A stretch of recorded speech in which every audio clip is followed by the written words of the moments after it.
Thomas Edison versus Nikola Tesla, the War of Currents. The Wizard and the Dreamer.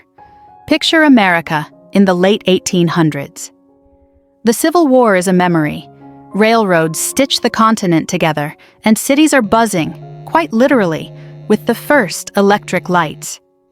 In this rapidly modernizing world, one man stands out like a lighthouse on a dark coast. Thomas Edison, the so-called Wizard of Menlo Park. By this time, Edison already has a resume that would make even the most accomplished inventor consider early retirement. Over 1,000 patents, the phonograph, the motion picture camera, and, most importantly for our story, the direct current electrical system, or DC. Edison is not just an inventor, he's an empire in human form. A master self-promoter, he knows how to charm investors, court the press, and corner a market. He's a practical man. If an idea can't make money, it's not worth his time. And when it comes to electricity, Edison is betting everything on DC. In his mind, it's the future. Safe, reliable, and more importantly, his. Half a world away, in a small village in the Austro-Hungarian Empire, another mind is at work. Nikola Tesla grows up obsessed with harnessing the invisible forces of nature. His childhood is filled with mental blueprints for inventions he has yet to build. He can memorize entire books, solve complex engineering problems in his head, and even picture machines running in his mind without ever touching a piece of paper. Where Edison is the hardened businessman, Tesla is the romantic visionary, an engineer who dreams in lightning bolts. Tesla believes in something radically different from Edison: alternating current, or AC. Unlike DC, which travels only short distances before fizzling out, AC can be transmitted across miles with minimal loss of power. Tesla sees it as the key to bringing electricity to everyone, not just those who live near a power station. It's efficient, elegant, and completely at odds with Edison's empire. In 1884, fate brings these two forces of nature together. Tesla, 28 years old, sailed for New York with only 4 cents in his pocket. He arrived in New York City with little more than a letter of recommendation, and lands a job as an engineer at Edison Machine Works in Manhattan. Tesla admired Edison, recalling, "One of the great events in my life was my first meeting with Edison. This wonderful man, who had received no scientific training, yet had accomplished so much, filled me with amazement." Edison was also impressed with the young engineer. It should have been a perfect match, the young European genius working under America's most famous inventor. For a brief moment, the two men admire each other. Edison sees a brilliant engineer with a flair for problem-solving. Tesla sees a living legend, proof that innovation can change the world. But beneath the polite handshakes and the mutual respect, the seeds of conflict would start growing. It didn't take long for tensions to rise between the two men, as they clashed over how electricity should power the modern world. And soon enough, a promise, a paycheck, and a very bad joke will turn this uneasy alliance into one of the most infamous rivalries in the history of science. The $50,000 insult. By the fall of 1884, Tesla had settled into life at Edison's company. He was tackling electrical problems that had stumped others for months, working through nights, and sketching solutions in his head before most engineers had sharpened their pencils. In 1879, Thomas Edison had created the first practical incandescent light bulb and designed an electrical distribution system to support it. In 1882, he opened his first power station in New York, running on his preferred technology, direct current, or DC. Edison's model relied on underground cables carrying electricity from generators directly to homes and businesses. But the system had a fatal limitation. DC could only transmit power for about a mile before it began to fade, and his generators frequently broke down. To solve this, Edison brought in the promising young Serbian engineer, Nikola Tesla. Tesla immediately spotted the flaws in DC. Direct current flows in one direction at a constant voltage, which made it unreliable over distance. He believed he had the answer: alternating current, or AC. Unlike DC, AC periodically reverses direction and can adjust its voltage, allowing it to travel for hundreds of miles without significant power loss. When Tesla pitched his idea, Edison dismissed it outright. Edison, ever the pragmatist, thinks Tesla's theories about AC are fanciful, impractical, more science fiction than science. Tesla, on the other hand, finds Edison's methods crude, relying too much on trial and error instead of theoretical precision. Edison didn't want to lose the royalties he earned from his DC patents, so instead he asked Tesla to improve his DC generators to be more efficient. According to Tesla, Edison sweetened the challenge with a promise. "There's $50,000 in it for you if you can do it." Now, $50,000 in the late 19th century wasn't just life-changing, it was life-redefining. Adjusted for inflation, we're talking well over $1 million today. For Tesla, who had arrived in America with barely enough money for a meal, this was a golden ticket. So, he set to work. For months, Tesla poured himself into the project, redesigning generators to be more efficient, more reliable, and less costly to operate. He succeeded, by his account, dramatically improving Edison's system. He had delivered exactly what was asked of him, and now it was payday, or so he thought. When Tesla approached Edison for the promised reward, Edison allegedly laughed and said, "You don't understand our American humor." That was the punchline.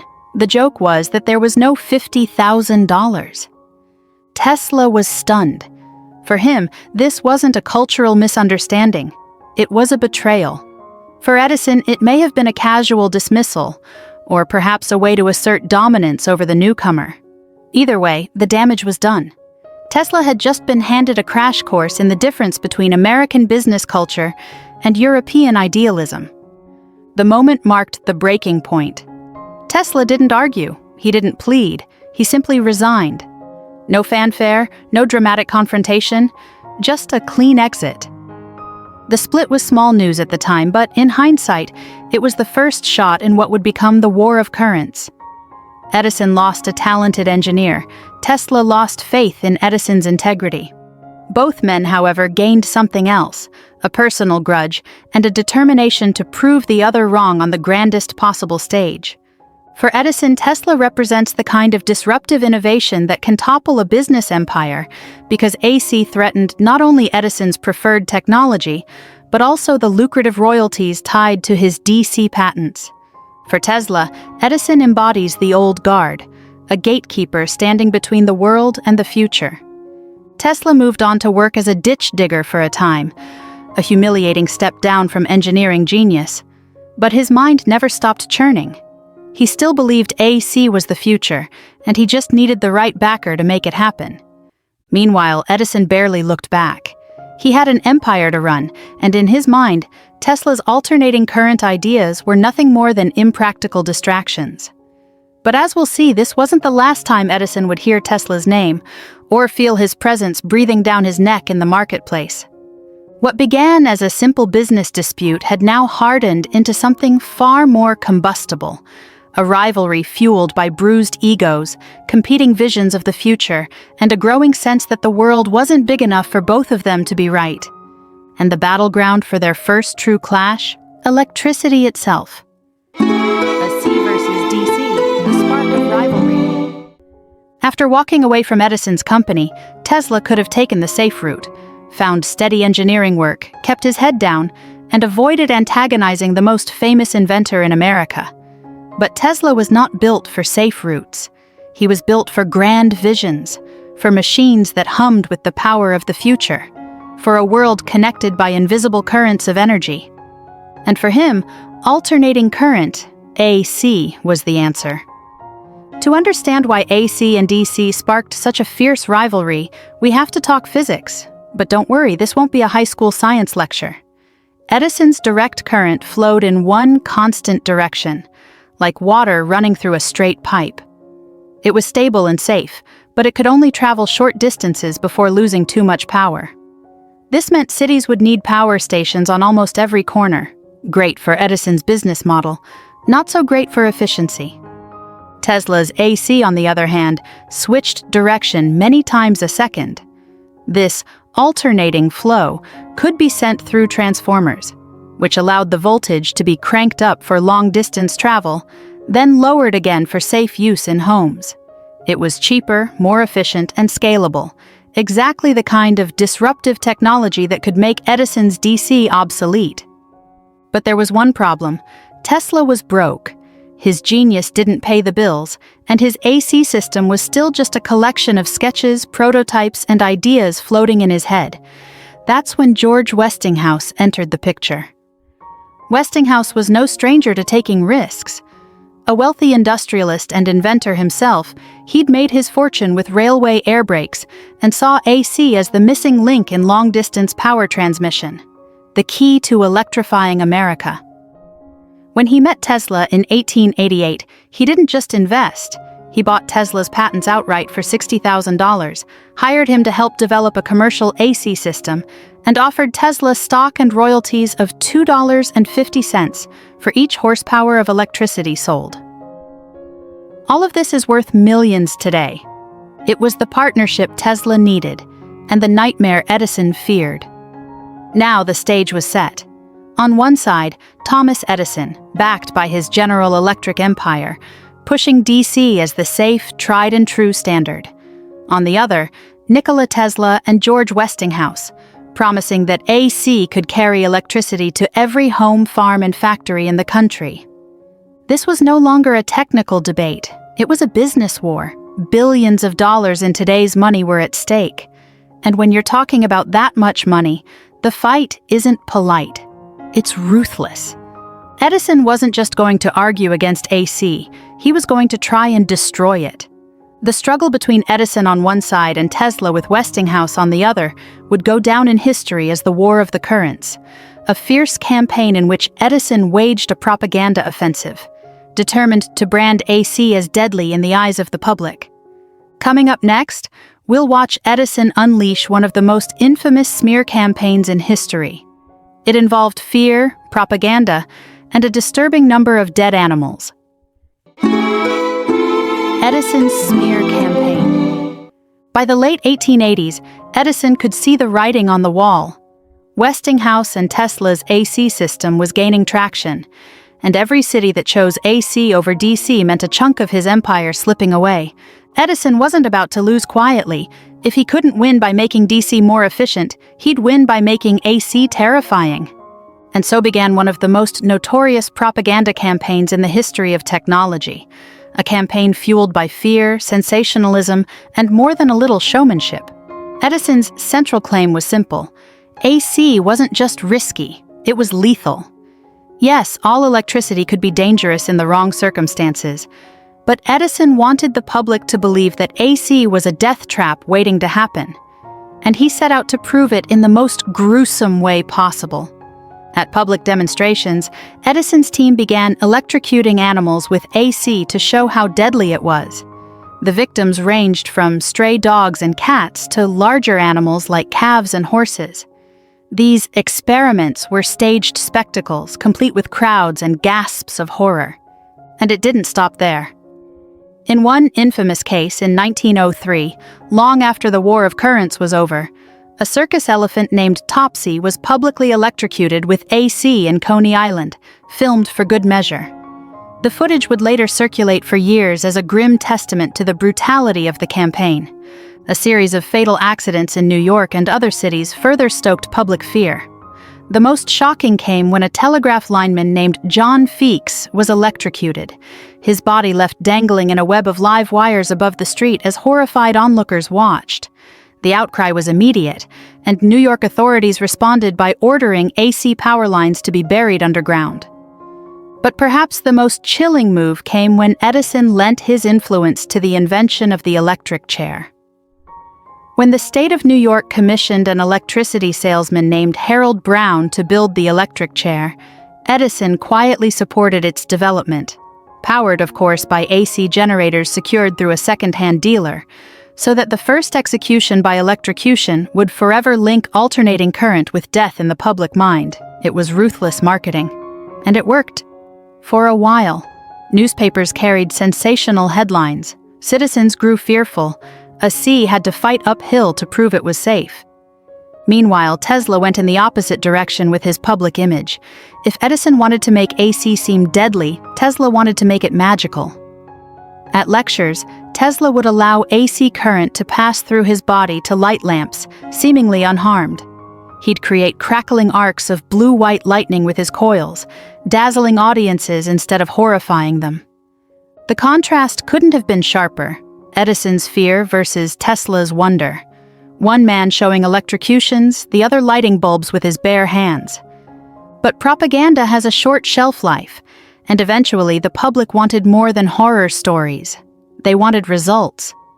And the perfect opportunity to prove AC's worth was just around the corner, in the form of the biggest event America had ever staged. Next stop, the 1893 Chicago World's Fair, where the rivalry would go from ugly to utterly decisive. The World's Fair Showdown. In 1893, Chicago was preparing to host the World's Columbian Exposition, a massive international fair to celebrate the 400th anniversary of Columbus's arrival in the Americas. This wasn't just any fair. This was the event of the decade. 600 acres of exhibits, cutting-edge technology, and millions of expected visitors from around the globe. And it needed electricity, lots of it. The contract to power the fair was one of the most lucrative and high-profile deals in the young electrical industry. Whoever won would not only make a fortune, they'd also earn the ultimate public endorsement. If you could light up Chicago, you could light up anything. Two companies bid for the honor: General Electric, representing Edison's DC system, and Westinghouse Electric, representing Tesla's AC. At first, the odds favored Edison. GE had a powerful network of investors, political influence, and the prestige of the Edison name. Westinghouse, by contrast, was still seen as the upstart. And thanks to Edison's smear campaign, AC's reputation was, let's say, complicated. But then the numbers came in. Westinghouse offered to power the fair for less than half of what GE was charging. AC was simply more efficient, and therefore cheaper, over the vast distances the fair's grounds required. Money talks, and the fair's organizers listened. The contract went to Westinghouse and Tesla. When the fair opened on May 1, 1893, visitors stepped into what must have felt like another world. Over 200,000 light bulbs bathed the buildings in a soft, steady glow. Massive searchlights swept the night sky. Machinery roared to life, powered by invisible currents flowing through Tesla's AC system. It was the first time many Americans had ever seen electric light on such a grand scale. The White City, as the fair became known, was a glowing cathedral to progress, and it was AC that made it possible. Tesla himself gave demonstrations that bordered on performance art. He lit lamps without wires, sent currents harmlessly through his body, and spoke about a future where electricity could be transmitted without power lines at all. The crowds were mesmerized. For Edison, this was a public relations disaster. The World's Fair had just done what years of marketing couldn't. It convinced millions that AC wasn't just safe, it was the future. DC suddenly looked small, outdated, and expensive. The war of currents wasn't officially over, but the momentum had shifted. AC had won the battle for public opinion, and Edison's once iron grip on the electricity market was starting to loosen. And the final blow would come just a few years later, from a place of roaring water and unstoppable natural power: Niagara Falls. Niagara Falls in the fall of DC. If the World's Fair was AC's coming out party, then Niagara Falls was its coronation. By the early 1890s, engineers had been dreaming of harnessing the raw power of Niagara Falls for decades. The thundering water held enough energy to light entire cities, if only someone could figure out how to convert it into electricity and send it long distances without losing half the power along the way. The Niagara Falls Power Company invited proposals from around the world. This wasn't just about building a power plant, it was about proving which electrical system would dominate the future. For Edison, this was his best chance to reclaim the crown. For Tesla and Westinghouse, It was the opportunity to seal AC's victory once and for all. When the contracts were awarded, the decision stunned the industry. The plant would be built using Tesla's alternating current system, with Westinghouse as the primary contractor. Even more humiliating for Edison, General Electric, his own company, ended up manufacturing the generators, and they too would run on AC. On November 16, 1896, the moment finally came. The first long-distance transmission lines carried power from Niagara Falls to Buffalo, New York, over 20 miles away, lighting street lamps, powering streetcars, and running factories. The success was undeniable. The power of an entire river had been captured and delivered to a city miles away, with no major loss of energy. DC simply couldn't compete. To transmit the same power, Edison's system would have needed multiple stations scattered along the route, each adding to the cost and complexity. AC had done it in one continuous sweep. The triumph at Niagara wasn't just a technical win, it was the death sentence for DC in large-scale power distribution. Over the next few years, cities across America began converting to AC, and Edison's dream of a DC-powered world quietly faded. For Edison, it was the end of an era. He gradually stepped away from the electric power business, focusing instead on new ventures: motion pictures, phonographs, cement manufacturing. His name remained famous, but in the electricity war, the verdict was final. For Tesla, the Niagara victory should have been the start of decades of prosperity. But in true Tesla fashion, the man who had just helped change the world was already thinking of new frontiers: wireless power, global communication, and inventions so far ahead of their time, they'd leave investors scratching their heads. Niagara Falls had settled the feud's central question: AC or DC? But the rivalry between Edison and Tesla would live on in public memory, one remembered for invention, the other for imagination, both for a battle that quite literally powered the modern age. Next, we'll see what happened to both men after the war was over, and how history has judged them. The aftermath. By the turn of the 20th century, the war of currents was effectively over. Alternating current had won, the modern power grid was being built in its image, and the feud that had defined a decade of electrical innovation had no more battles left to fight. But for Edison and Tesla, the end of the war didn't mean the end of their stories. Edison, ever the opportunist, pivoted. If electricity was no longer his battlefield, he'd find another. He threw himself into motion pictures, perfecting the kinetoscope and helping to create the movie industry. He continued refining the phonograph and dabbled in everything from electric cars to cement production. His companies merged, evolved, and sometimes imploded, but Edison himself remained a household name. Part inventor, part businessman, part living symbol of American ingenuity. What Edison didn't do was publicly dwell on Tesla. In his later years, he rarely mentioned the feud, preferring to focus on his own achievements. And while history remembers Edison as a brilliant innovator, it also remembers him as a ruthless businessman, someone who could be charming in public but merciless in competition. Tesla, meanwhile, was a different story.